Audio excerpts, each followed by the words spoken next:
Que Dieu vous bénisse. Amen. Alors nous tenons debout, nous allons prendre un passage. Nous sommes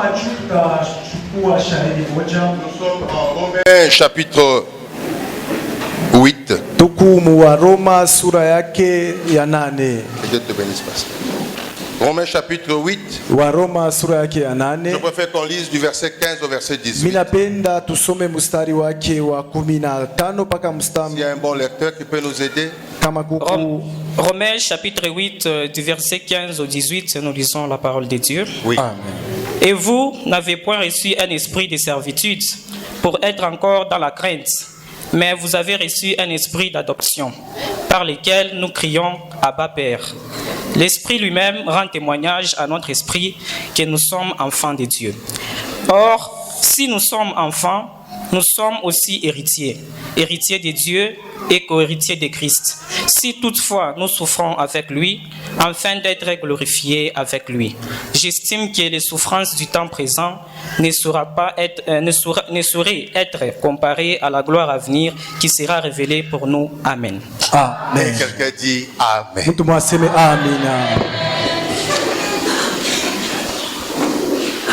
Paul écrit aux Romains.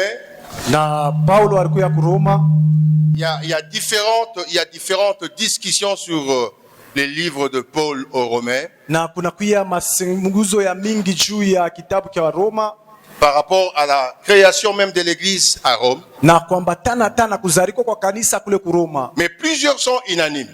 Na miaka mingi ilifika à dire que ce n'est ni Paul ni Pierre qui avait créé l'église. Na batu bangi balisema aina Paul au la Pierre alijengele kanisa ya Roma. C'est une église par la tribulation, les gens qui fouillaient, les Juifs qui fouillaient, se sont retrouvés à Rome et ils ont commencé l'église. Et d'après beaucoup d'ailleurs, ils disent que ce n'était pas avant l'an 57 après Jésus-Christ. Et comme dans ses habitudes, Paul va écrire pour fortifier cette église. Je ne sais pas ici s'il y a de bons lecteurs, mais allez voir. Il a écrit essentiellement cette lettre en deux parties, deux grandes parties. Du chapitre, commençons au chapitre 1er. Le 17 premier verset, il fait une introduction. On appelle ça le préambule, il essaye d'expliquer deux choses. Et après, du verset 18 jusqu'au chapitre 8, au verset 39, là il commence à parler, et là déjà c'est là-dedans où nous allons être. Il commence à parler du péché et de la justification. Et la dernière partie, il parle par rapport à Israël. Vous savez, c'est bien. Nous pouvons prier pour Israël. Mais sachons les choses. Même si nous ne prions pas, selon le plan de Dieu, Dieu a un plan pour Israël. Alors, par rapport à la première partie, du verset 1, chapitre 18 jusqu'au chapitre 8, le verset 39, il va subdiviser cette partie en trois grandes sous-parties. En commençant du verset 18, chapitre 1er, jusqu'au chapitre 3, verset 20, il est en train de nous parler du péché. Écoutez, peuple de Dieu, quand l'on ne parle pas du péché, les gens vont patauger dans le péché. Quand on ne précise pas qu'est-ce que c'est un péché, nous-mêmes nous deviendrons péchés. J'aimerais vous donner un petit péché que les gens trouvent que c'est normal. Un jour, je suis en train de passer dans la cour de Eau-Vive. Et c'est écrit, ne jetez pas le papier. Dis-moi si j'arrive là-bas et que j'ai jeté le papier. J'ai commis un péché, oui ou non? Mais on commet. Alors il faut parler du péché et de la bonne manière de parler de péché. Pourquoi? Parce qu'aujourd'hui, l'église a tendance à diluer le péché. On tolère le péché. Paul a commencé, avant d'établir de bonnes choses, il a commencé par parler du péché. Qu'est-ce que c'est le péché? Quelles sont les conséquences du péché? Et à partir du verset 21, chapitre 3, verset 21, jusqu'au le chapitre 5, verset 21, il commence maintenant à parler de la justification. Il dit, nous ne sommes pas justifiés par nos œuvres. Nous ne sommes pas justifiés par nos efforts, mais nous sommes justifiés par la grâce au moyen de la foi. Amen. C'est pour dire, un jour, ne te tape pas la poitrine parce que tu avais beaucoup offert et tu dois être sauvé. Tu peux même nous acheter tous les instruments. Tu peux même nous bâtir l'église. Quand vous ne croyez pas au Seigneur Jésus, ce ne sont pas ce que vous avez fait qui vont vous sauver. Paul dit, nous sommes sauvés par la grâce au moyen de la foi. C'est là où j'insiste et je dis aux gens, ne suivons pas de gens. Ne venons pas à l'église parce que papa vient à l'église. Tu ne seras pas sauvé parce que papa vient à l'église. Tu ne seras pas sauvé parce que tu es intercesseur. Tu seras sauvé quand tu crois au Seigneur et Sauveur Jésus-Christ. Et ça, Paul insiste. Et je vais dire aujourd'hui à l'église, ce n'est pas parce que je viens à l'église chaque jour que je serai sauvé. Mais je serai sauvé quand j'ai la foi dans le Seigneur Jésus. Et pour terminer, il dit les choses par rapport à la loi. Parce que nous devons savoir, Paul dit que je ne connais le péché que par la loi. Il met une certaine corrélation entre la loi et le péché. Mais il dit aussi le rôle de la loi. Il dit que la loi n'avait pas été donnée pour nous sauver. Mais la loi a été comme un pédagogue afin de nous amener à la foi. Et quand nous avons déjà la foi, nous devons maintenant vivre au-dessus de la loi. Ça veut dire on ne va plus attendre qu'on nous dise ne faites pas, ne mangez pas. Non, que notre foi soit au-dessus de la loi. C'est là où Jésus pouvait dire que si notre foi ne dépasse pas celle de pharisiens et de sadducéens, nous sommes les pires de tout le monde. J'aimerais dire à cette église que normalement quand on nous met nous ici, parce que vous savez quelquefois je regrette, il y a des gens qui disent, ils disent, je vais répéter ça dans la langue de chez moi, ils disent ceci, asema mupagano muzungu anapita mtu mweusi mkristo. En disant qu'un païen blanc dépasse un chrétien noir. J'ai honte de dire ça. Pourquoi? Parce que nous devons vivre au-dessus de la loi. Tu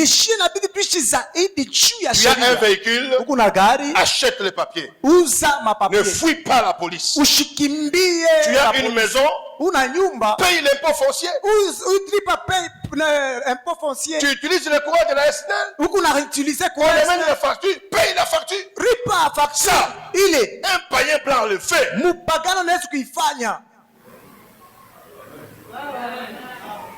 Mais les autres là ne le font pas. Alors Paul dit, nous devons vivre au-dessus de la loi. Jésus lui-même, notre Seigneur et Sauveur, on l'amène chez Caïphe. On l'amène à l'église. Il n'a pas de faute. On l'amène chez l'État, chez Pilate. Pilate dit, je ne vois aucun mal. Nous en commençant par la carte d'identité. We bande tu atapa ile kenye kinaonesha kitambulisho La yako. date de naissance qui est là n'est pas ta date. Ile siku ya wewe kuzaliwa haina taa yako na mwaka. J'ai dit faux. Vya kweli wala vya bongo? J'ai dit faux. Est-ce que mimi nasema vya bongo? Toto chez ma carte. Est-ce qu'on peut faire sortir nos cartes? Il termine cette première partie là où nous allons nous intéresser. Na sehemu ya kwanza pale tutakuta angalisho yetu. En nous donnant la doctrine de la rédemption. Kwa kutupatia mafundisho ya ukombozi. Il nous montre comment est-ce que lorsque nous sommes sauvés, lorsque nous avons l'Esprit de Dieu, ni le péché, ni la mort n'a plus de pouvoir sur nous. Ni le péché, ni la mort n'ont plus de pouvoir sur nous. Ça veut dire, même si je voyageais, même dans mon voyage, je serai pasteur. Mais non, ces gens-là, ils arrivent seulement en Afrique du Sud. Il n'est plus pasteur. On l'appelle vieux. Ah, Yaya. Non. Le péché, quand tu as l'Esprit de Dieu, tu dois avoir maintenant le pouvoir sur le péché. Tu dois avoir le pouvoir sur la mort. Ça veut dire, même si le policier entrait et qu'il voulait me tuer parce que je crois au nom du Seigneur et Sauveur Jésus, parce que je sais que même si je partais de cette tente, il y a un palais qui m'attend. Je n'ai plus peur de la mort. Je suis affranchi de la peur de la mort. La plupart de nous volons, c'est par peur de la mort. Si je n'ai pas l'argent, comment est-ce que mes enfants vont vivre? Si je ne vole pas ici, comment est-ce qu'ils vont aller à l'école? Mais quand tu es né de l'Esprit, quand l'Esprit de Dieu est sur toi, tu ne vas plus voir le danger de la mort. Tu ne vas plus voir les conséquences de l'échec. Mais par contre, tu vas être ce que la Bible dit en Jean chapitre 1er. Jean chapitre 1er verset 12, la Bible dit: et à tous ceux qui l'ont reçu, il leur a donné le pouvoir. Donc on dit avec moi le pouvoir. À tous ceux qui sont nés de Dieu, il leur a donné le pouvoir. Quel pouvoir? De devenir enfant de Dieu. Je suis venu dire à quelqu'un qu'être enfant de Dieu, c'est pas seulement un simple nom. Ça confère un pouvoir. Amen. Ça confère un pouvoir. Et moi je me demande, comment est-ce que je peux vendre ce pouvoir-là à de vil prix? Un garçon seulement qui me voit en cours de route, il dit: je t'aime, donne-moi un baiser. Je prends le pouvoir et je lui donne contre un petit simple baiser. Ou une petite fille. Ou encore $100. Par tout $100 par maison naïba. Tu vends le pouvoir. Être enfant de Dieu, c'est un pouvoir. Et la Bible me dit, et ce que Paul appelle les héritiers, ce sont ceux-là, non ceux-là qui sont nés de la chair, non ceux-là qui sont nés du sang, mais ceux-là qui sont nés de l'esprit. Et quand tu es appelé fils de Dieu, enfant de Dieu, non seulement ça te confère un pouvoir, ça te donne en même temps de droit. Quelqu'un dit de droit. Non, dis-moi de droit. J'aimerais te donner un exemple. J'achète un véhicule, je passe, et j'entends mon fils qui dit à ses amis: mon toka véhicule c'est notre véhicule. J'achète avec lui. Mais comment ça devient aussi son véhicule? Pourquoi il a dit parce qu'il est né de moi. Être né de moi, ça lui confère un pouvoir. Être né de moi, ça lui confère un droit. Et toi, même si tu sais qu'il n'a pas acheté, Un droit sur ceux qui ne connaissent même pas le prix.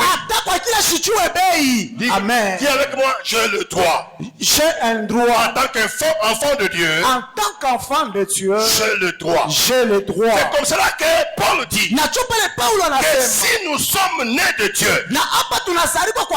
Si nous avons l'esprit de Dieu en nous. Et que cet esprit en nous témoigne que nous sommes enfants de Dieu. Il nous dit. Dans ces temps-là, nous sommes héritiers de Dieu. Et je vais sortir les cols là. Et nous sommes héritiers de Dieu. Des mêmes dimensions, des mêmes autorités, des mêmes pouvoirs, des mêmes situations que Jésus.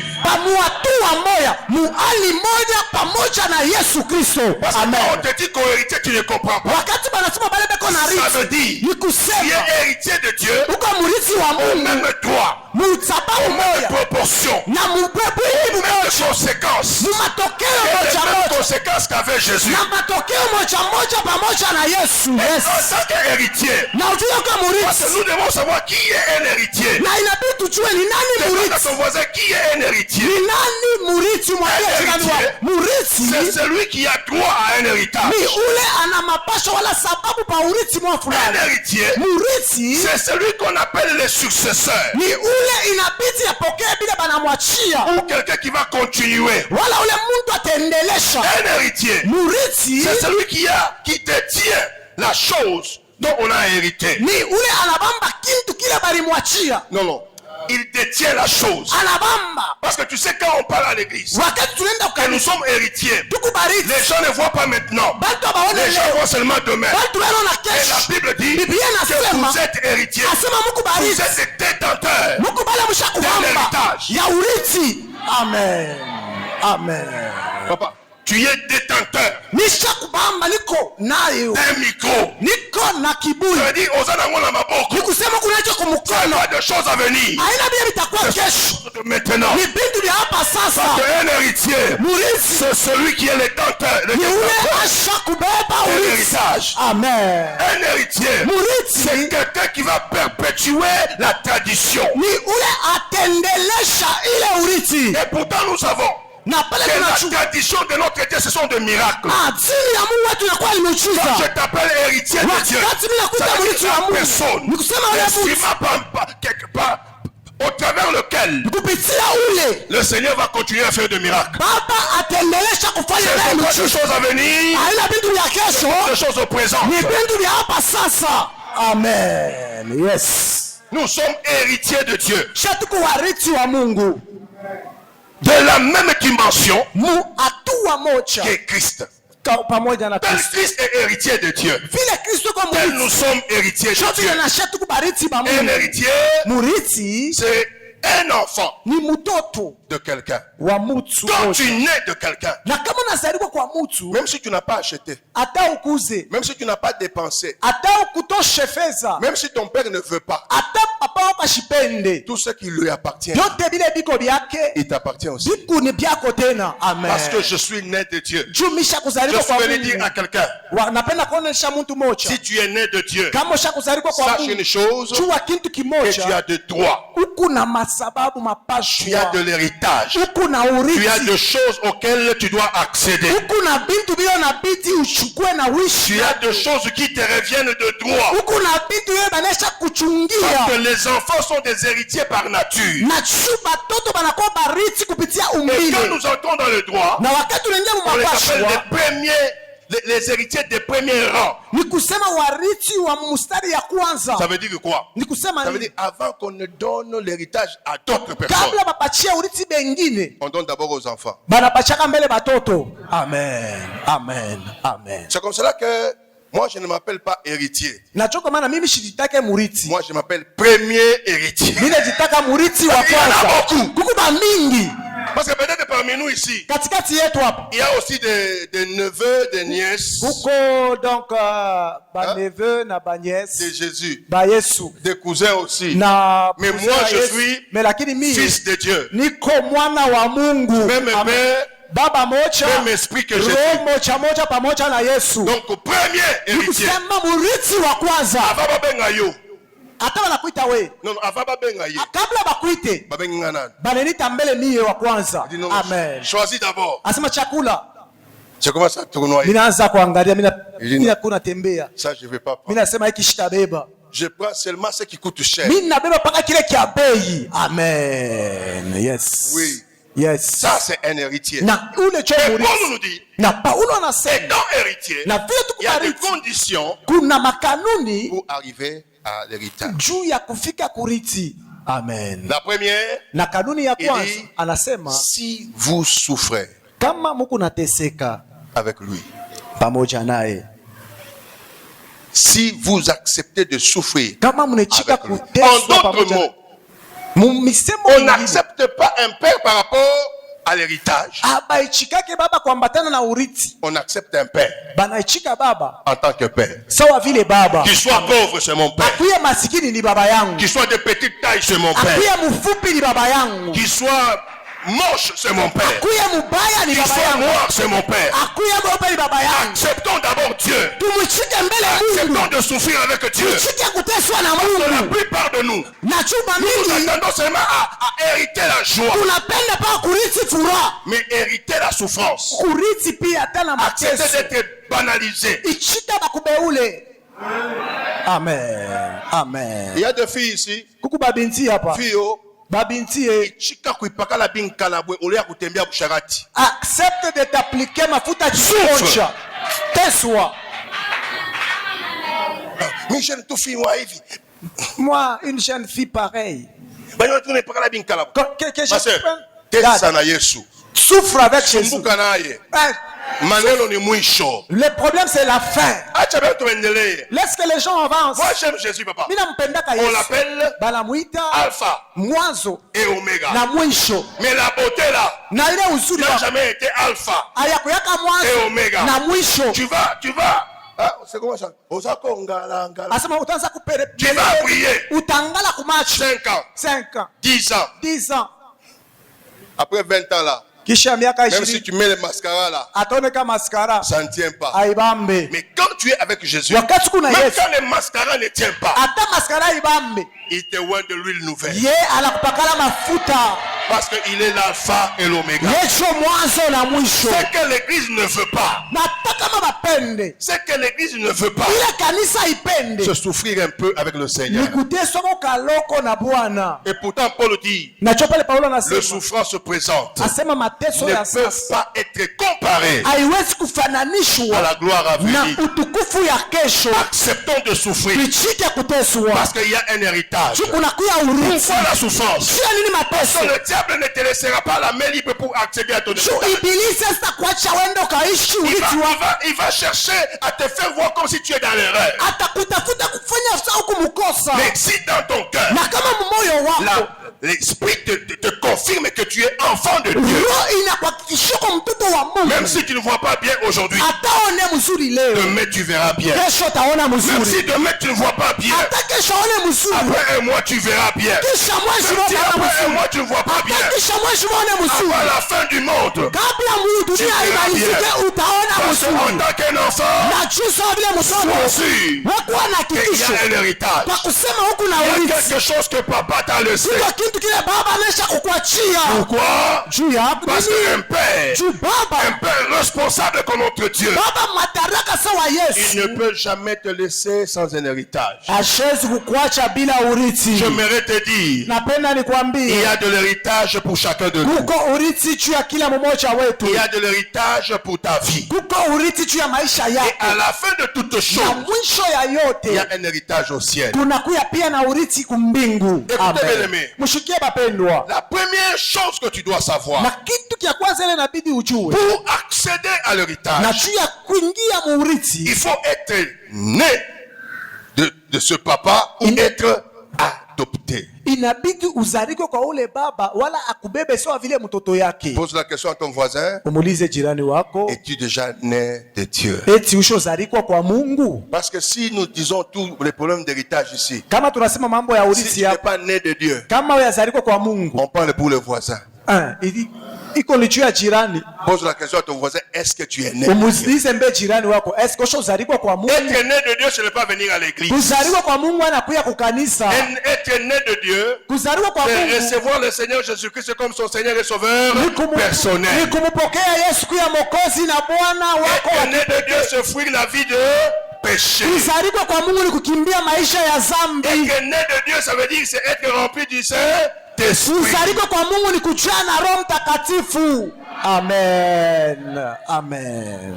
Yes. D'abord, Kia kwanza, tu dois être né ou être adopté inabidi uzalike wala bakubebe du papa. kwa baba. C'est ce que nous avons dit déjà en Jean chapitre 1er, verset 12. Na Joel tulisema mwili Deuxième wa chose kwanza, essentielle, na kia pili kia muhimu, il faudrait qu'il y ait un acte de naissance. inabidi kukuye tendo ya Laissez-moi kuzalikwa. conseiller les papas et les mamans qui sont ici. Mwache ni sultishe kwa baba na mama C'est beko une hapa. occasion. Inakuya Vous donnez naissance à vos enfants, vous ne les avez jamais inscrits. mweye munesha kuzalaka munazala batoto me lakini amuyebandikisha. Un jour, Siku moja ces enfants-là regretteront. bale batoto bale bataregrete. D'ailleurs, j'aimerais dire à tous les enfants qui sont ici, Napenda nyambie batoto bote beko hapa. quand vous rentrez à la maison, demandez à vos parents de vous montrer les actes de naissance. Mwambie baba eske bachi kuku tendo ya kuzalikwa. Oui, parce qu'il peut mourir demain. Parce que anaweza kufa kesho. Et puis, son petit frère ou son grand frère verrait. Mais mulo kwake Il anakuya. vient et vous confisque la maison. Anabeba Il dit nyumba. non, c'est la maison de mon grand Oh, frère, ni c'est la nyumba maison ya de mon petit mkubwa frère. yangu, ni nyumba ya mloko yangu. Non, chez nous, Toto. Nous sommes leurs enfants. Montrez-moi comment est-ce que tu es son enfant. Tendo ya kuzalikwa asema kwa mtoto Oh, wake. il y a une ça, l'État ne Oh, connaît celui pas ça. qui ile leta shijue. Il faut un acte. Inabidi kukuwe tendo Sens. ya kuzalikwa asema ulisho sa kuzalikwa. On ferme la parenthèse. Tunafunga Et mkazo. Jésus nous a donné l'acte de naissance. Na Yesu alitupatia pia tendo ya Comment? kuzalikwa na namna gani? C'est ça. Il nous dit en Romains chapitre 8, au verset 14 là, il dit quoi? Na mstari ya 14 anasema nini? Il nous a donné le Saint-Esprit. Alitupatia Roho Mtakatifu. Et il dit, Anasema tous ceux-là qui sont conduits par le asema Saint-Esprit, pale bote banongoziwa na Roho Mtakatifu. ils ont l'acte de naissance. Bo banakuya na tendo ya kuzalikwa nayo. Une église qui n'est pas conduite par le Saint-Esprit Kanisa ile liongoziwe na Roho Mtakatifu n'est pas une église de Dieu. haina kanisa ya Mungu. Une église qui interdit de parler à langue et la Kanisa- manifestation du Saint-Esprit. Kanisa ile nakatala mambo ya kusema mulugha na kanisa ya Roho Elle Mtakatifu n'est pas de Dieu. haina ya Mungu. Parce que l'acte de naissance d'une église, Na chuka tendo ya kuzalikwa ya kanisa c'est le ni Saint-Esprit. Roho Mtakatifu. L'église Amen. qui n'a pas encore reçu le Saint-Esprit, Kanisa ile mpokea Roho Mtakatifu il n'a pas encore reçu l'acte de naissance. ayapokea tendo L'acte ya de kuzalikwa. naissance, Tendo ya kuzalikwa C'est un document de reconnaissance de la inakuwa fraternité. sheti ile banatambua nayo yasema unesha kuzalikwa. Amen. Né de Dieu, Kuzalikwa kwa Mungu, acte de naissance. tendo la kuzalikwa nayo. Troisième chose, Kitu kia tatu, il faut avoir l'identité du Père. inabidi kuya na kitambulisho kia baba. Amen. Unaona, je vais vous dire ça, c'est la vérité. Na mitemeambia ni Kama ukweli. baba kuzala bakupanga njina, amuna njina baba ulize mbele. Mais si toi on te donne un nom, il n'y a pas le nom de ton père, il faut te poser la question. Comment wewe munjina yangu amuna njina yako? Comment dans mon nom, il n'y a Après, pas ton nom? expliquez bien. Qu'il t'explique. Moi, mon fils, un jour, m'avait surpris. Na mtoto yangu alinishutushaka siku moja. Mon père s'appelait Kapena Chinyama. Baba yangu alikuwa Kapena Chinyama. J'ai dit, je donne le nom à mon père. Asema mimi nampatia mtoto yangu jina ya baba yangu. Je mets Kapena Chinyama. Mimi naweka Kapena Chinyama. Le petit a pris tous mes documents. Il a regardé. Anabeba madokima yangu anaangalia. Il dit, mais comment tous mes frères là, Comment bantu kwangu bote? ils ont Beko kande, Ça kande, seulement kande. chez moi là, Paka ça kwangu, saute. kinatoka aina yako. Il n'y a pas kande. Hakuna kande. Il est allé à l'école. Aenda kwa masomo. Il a changé. Anabadilisha. Il a écrit Anaandika Kande Chinyama. asema Kande Chinyama. Il était souple. Asema alikuwa mkalamushi. Pourquoi? Tu ya nini? Parce qu'un enfant de quelqu'un, Mtoto wa mtu il doit porter son nom. inabidi akuwe na jina yake. Ésaïe Amen. chapitre 43, Isaya le 43 verset 7 nous dit quoi? mstari wa 7 inasema nini? Où est le bon lecteur là? Il est où? Na ule alikuwa anasoma yuko wapi? Ésaïe chapitre 43, le verset 7, il dit quoi? Isaya 43 mstari wa 7 inasema nini? Ésaïe 43, le verset 7. Tous ceux qui s'appellent de mon nom. Tous ceux qui s'appellent de mon nom. Et que j'ai créé pour ma gloire. Et j'ai créé pour ma gloire. Que j'ai formé et que j'ai fait. Que j'ai formé et que je fais. Écoutez, là il y a 3 verbes qui presque disent la même chose mais ne disent pas la même chose. Ils veulent dire de la complémentarité. Dieu dit les gens que j'ai appelés à mon nom ne soient pas appelés chrétiens pour rien. Ne soient pas appelés fils de Dieu pour rien. Soient appelés chrétiens fils de Dieu pour un héritage. Soient appelés chrétiens fils de Dieu afin d'avoir l'identité de ton Père dans ta vie. Les gens que j'ai appelés à mon nom, que je créais, que je formais et que je fais. Créer, ça veut dire j'avais l'intention de faire. Et quand Dieu avait l'intention de faire, il a créé l'homme, pas l'homme physique, mais l'homme moral.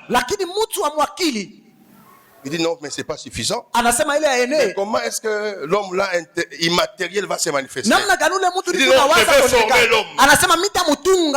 Il a pris maintenant la terre. Il a habillé. Il a pris l'homme là. Il a mis dedans. Il dit mais c'est pas suffisant. Parce que il n'est pas différent d'une chèvre. Il n'est pas différent d'un bœuf. Je vais faire la différence. Je vais le faire. Il met l'esprit dedans. Et tu es devenu ce que tu es. J'aimerais dire à quelqu'un. La nature de Dieu en nous. Ça s'appelle le Saint-Esprit. Amen. Amen. Amen. La nature de Dieu en nous. Ça s'appelle le Saint-Esprit. Je pense que je l'ai déjà dit. Je vais le retirer. Moi, partout quand on me présente, on dit l'homme de Dieu. Je dis non. Moi, je ne suis pas l'homme de Dieu. Moi, je suis homme Dieu. Parce que l'Esprit de Dieu est en moi là. Je réfléchis comme Dieu. Je fais toujours référence à Luc chapitre 3, le verset 38. Tu as déjà lu ça? Il y a les gens, quand ils arrivent à certains versets, il y a beaucoup plus de noms, ils sautent, ils disent ce n'est pas intéressant. Et pourtant c'est très intéressant là-bas. Luc chapitre 3, verset 38, il dit quoi? Luc chapitre 3, le verset 38. Oui.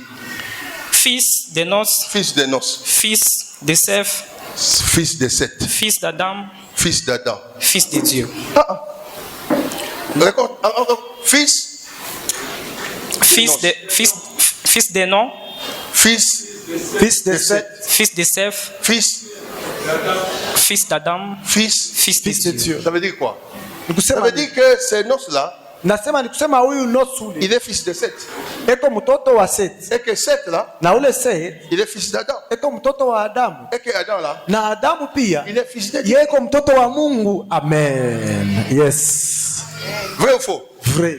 Maintenant, comment est-ce que Adam était fils de Dieu? Moi, je serais un homme. Comment est-ce que Dieu est Dieu? Et Adam a été un homme. D'autres imbois. L'enfant de chair, c'est un chat. L'enfant de serpent, c'est une chatte. Maintenant, l'enfant de Dieu sera un homme comment? Yes. J'aimerais dire à quelqu'un que l'homme, c'est la nature dénaturée de Dieu. Quand tu t'appelles homme, ça veut dire que tu as dilué la nature, que Dieu t'avait donné la nature originale. Je suis venu dire à quelqu'un de revêtir sa vraie identité. Pourquoi? Parce que toute la nature n'entend que la voix de Dieu. Quand tu agis dans cette nature avec la nature humaine, la nature te résiste. Parce que la nature a été créée, a été adaptée en n'écouter que la parole de Dieu.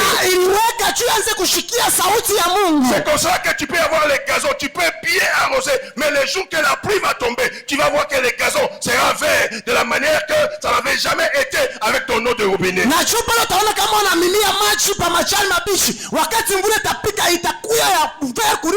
Aujourd'hui, les problèmes avec l'église, ce n'est pas le manque de prière. Ce n'est pas parce que nous n'avons pas jeûné. Ce n'est pas parce que nous ne savons pas prier. Ce n'est pas parce que nos paroles ne sont pas conformes. Le problème, c'est notre nature. Quand tu pries dans la nature humaine, rien ne se passe. Je suis venu dire à quelqu'un que lorsque tu es le Dieu, c'est pour récupérer la nature de Dieu. Et quand tu commences à marcher en tant que Dieu, et quand tu marches en tant que Dieu, là tu deviens héritier. Là tu deviens héritier comme Christ était héritier. Yes. Yes. Amen. Moi je ne dis jamais je suis pauvre et pécheur. Non. Je me dis Somme chapitre 82. Je vous ai créé des dieux et vous mourrez comme des hommes. Oh, dis avec moi, je ne mourrai pas comme un simple homme. Je ne mourrai pas comme un simple homme. Moi je suis un Dieu. Je veux commencer à marcher comme un Dieu. Je veux commencer à réfléchir à raisonner comme un Dieu. Parce que le Saint-Esprit est moi. Le Saint-Esprit à moi, c'est la nature de Dieu. C'est la nature de Dieu. Je veux commencer à parler comme Dieu. Je veux commencer à marcher dans la mentalité de Dieu. Je veux commencer à marcher comme Dieu. Parce que Dieu m'a créé. Parce que Dieu m'a créé. À son image. Et à sa ressemblance. Et à sa ressemblance. Yes. Amen. Amen.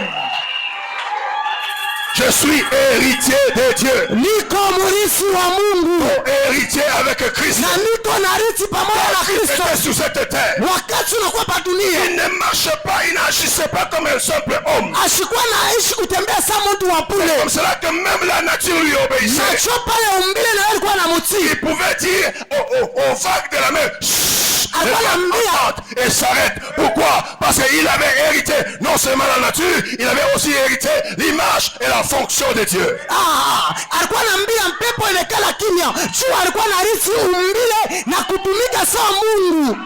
Il arrive quelque part où les gens ont péché depuis le matin jusqu'au soir. Ils n'ont rien eu. Il dit, j'étais à droite. Ils jettent comme ça. Là où ils ont fait toute la nuit, ça a rien à voir.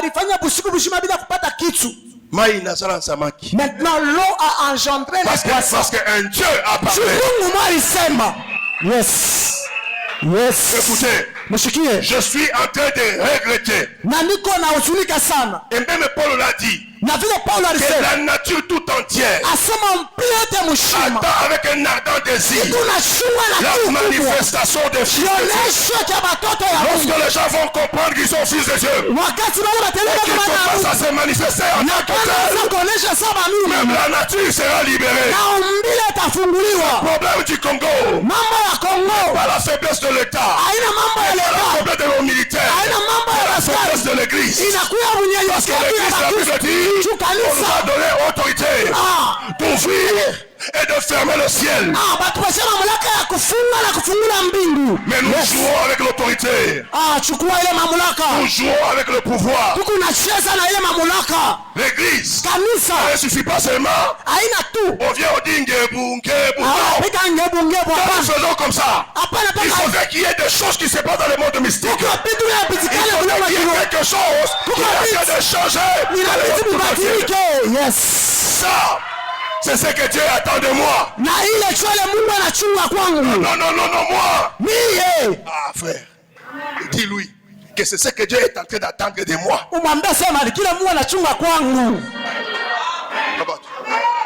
Tu n'as pas compris? Moi. Ah. Je n'ai pas dit toi. Est-ce que vous avez compris? Je lui ai dit quoi? C'est ce que Dieu est en train d'attendre de moi. Non, de moi.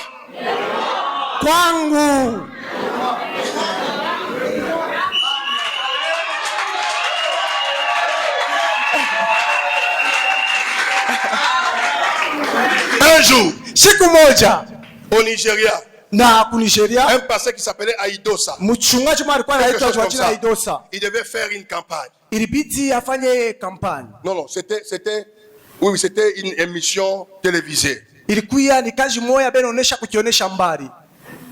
Et ils vont aller demander par exemple à la RTNC.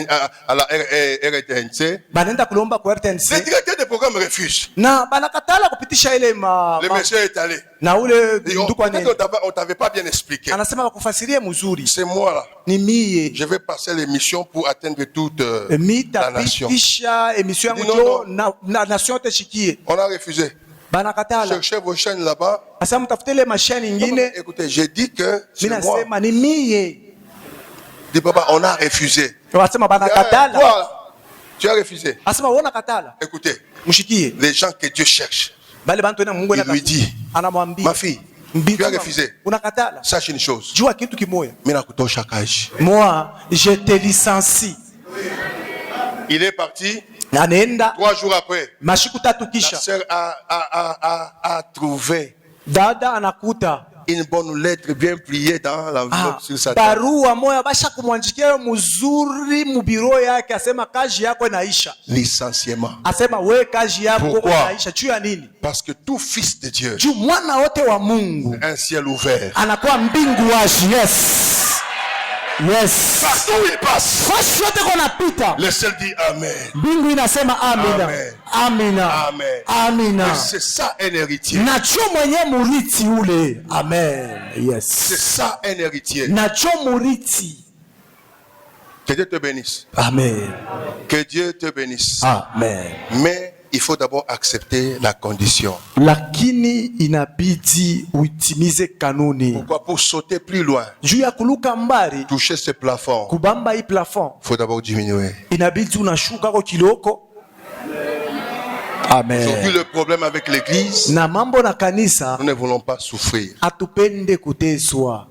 Demande aux gens ici, uliza bantu hapa, peu seulement. Bakiloko. Ils ont jeûné il y a une semaine. Barifunga kukuchuma moya ripita. Une semaine. Barifunga. C'est seulement qui s'est jeûné il y a longtemps. Basha kufunga kari ile mafungo tulishaka. Ils sont en train d'attendre l'année prochaine. Ya Pentecote bena chunga ya mafungo Pentecote ingine. Pour jeûner. Juu ya bafunge tena mafungo bwana kumisha mwaka. Le jeûne de Pentecôte là. Ile mafungo ya Pentecote. Ils ont un système. Asema beko na. Quand ils se réveillent le matin, analamka busubuhi. Ils mangent d'abord. Anakuri ya mbele. Kisha anafunga. Et puis asema hapa mimi naisha kuri ya bukari hapa, maintenant j'entre en jeûne. Il a fait comme à 11h. Arrivé à 11h. Anafungula. La personne mange de la bouillie. À 16h anafunga tena njoo. À 16h tena anafunga na kwa kanisa sema hapa ni kumafungo. Mina batiza bukari munkalanga. Il faut accepter de souffrir avec le Seigneur. Bien-aimé, par rapport à l'héritage, il y a plein de choses que nous avons droit en tant que fils de Dieu. Parce que nous sommes, comme je vous ai dit, héritiers de premier rang. Nous avons droit à l'amour de Dieu. Nous avons droit à la grâce et à la miséricorde. Nous avons droit à la sagesse. Nous avons droit au pouvoir. Moi, je regrette. Un pasteur, je ne sais pas si vous ne regrettez pas. Moi, je regrette. Aujourd'hui, prier pour les gens, c'est comme la cure. La personne vient aujourd'hui, on prie, on vient demain. Après demain. Après. On vient la semaine prochaine. Et pourtant la Bible dit que cet homme-là qui avait souffert pendant 38 ans, quand Jésus arrive, il n'a pas dit viens demain. Au même instant, prends ton lit et marche. Amen. La femme là qui coulait les sangs pendant 12 ans. Elle a essayé partout, on lui a donné les aller et les venir. Elle arrive chez notre grand frère qui a hérité du même pouvoir que nous. ule alirithi mamlaka pamoja na shie. Il touche seulement comme ça. Anamubamba tu hivi kupindo À ya l'instant, mpaka pale il est guéri. anaponyeshewa. Amen.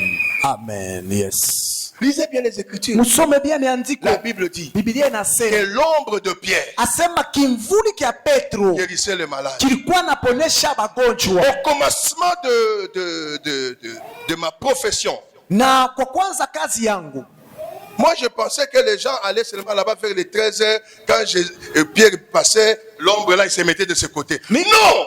mimi nasa kuwaza sasa L'ombre là, ça veut dire, kimvuli yake ni kusema quand Pierre entre par exemple ici, ni kusema ataingia umu et qu'il y a des malades, kuko sa bagonjwa présence seulement, wapo wake tu sans imposer la main, bila kubamba les gens guérissent. watu wanakuwa napona. Et Amen. c'est ça l'héritage que je Nacho veux. urithi wa kanisa. Oh. C'est ça l'héritage que je veux que tu aies. Nacho urithi napenda ukuye nayo. Ta Yes. présence guérisse. Wapo wako na yanzo Que ponesha ta batu. présence libère et soit. Wapo wako yanze kufungula batu. Tu arrives dans une maison, Unafika les gens sont munyumba. bénis. Bantu banabarikiwa. Amen. Yes. La Bible me dit, Biblia inasema Jacob entre dans la maison de Laban. asema Yakobo anaingia munyumba ya Labani. Papa, bangombe wenda kuzala na désordre.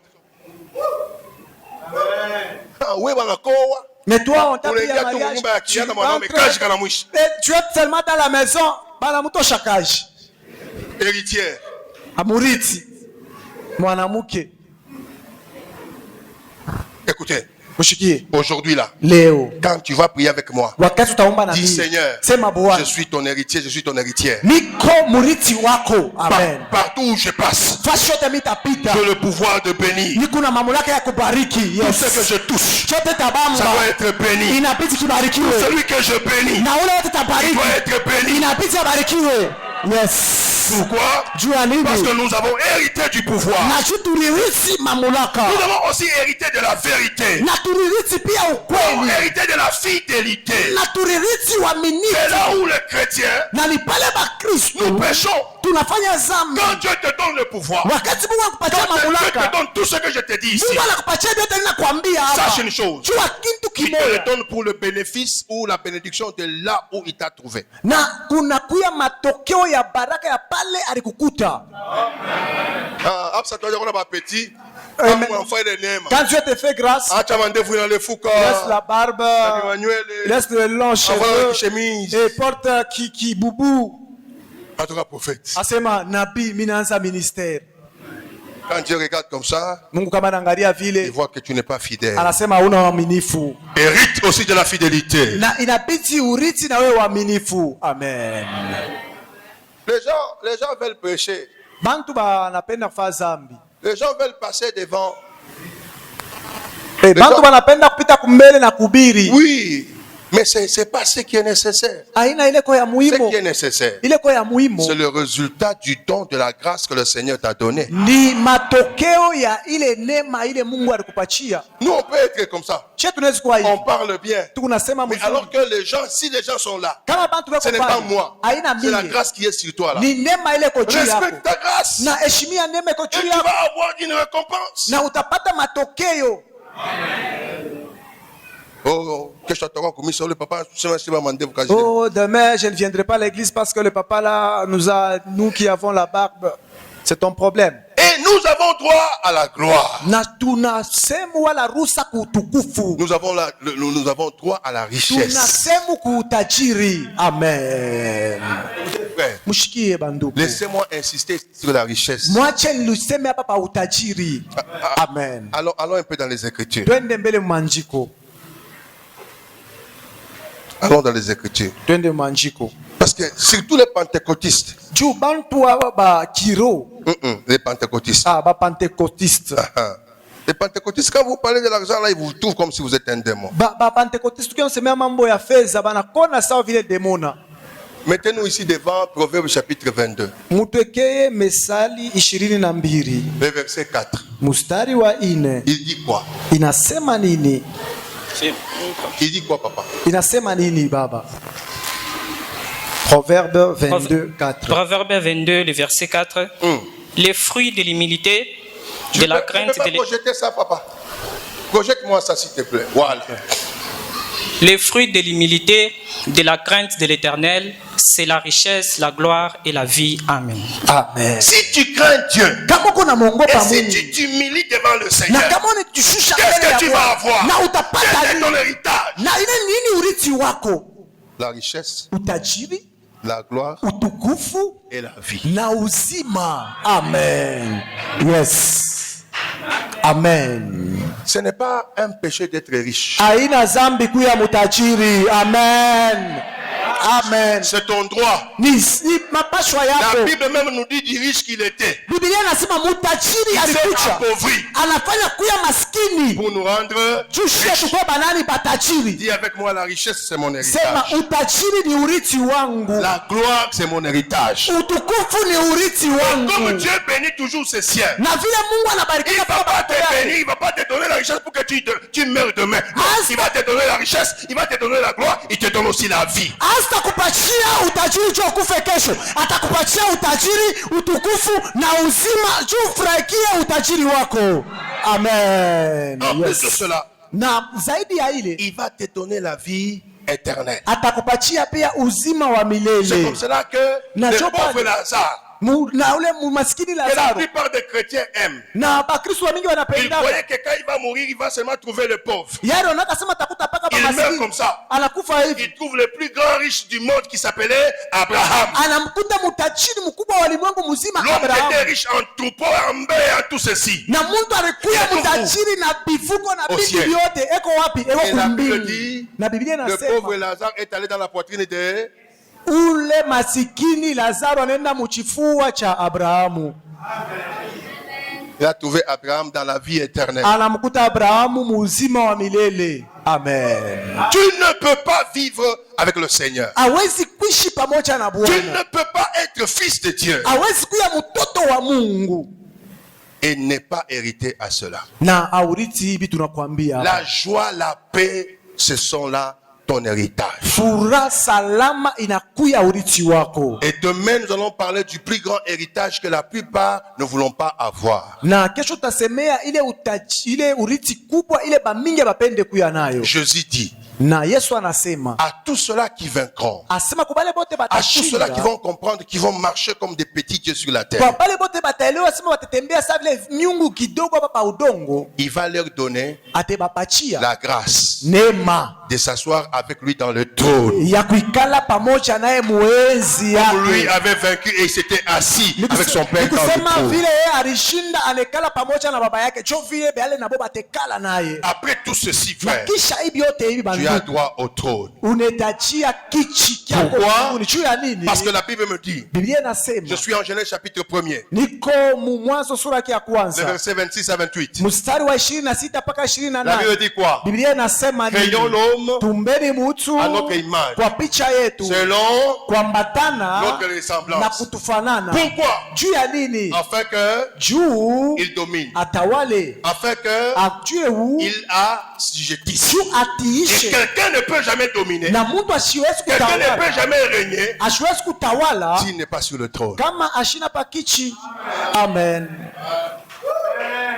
Que Dieu te bénisse. Mungu akubariki. Demain, kesho, je pense que c'est demain, papa. Ni kesho. Demain, on va être là. Kesho tutakuya hapa. Et on va parler de l'héritage sur le trône. Tutasemea juu ya urithi juu ya pakichi ya et qu'est-ce que tu vas faire avec le trône? Na nini utafanya na kile kiti? Tiens-toi debout, j'aimerais prier avec toi pendant quelques Shimama minutes. yuru, mimi napenda nyombe na wewe mu dakika chache nitubakiria.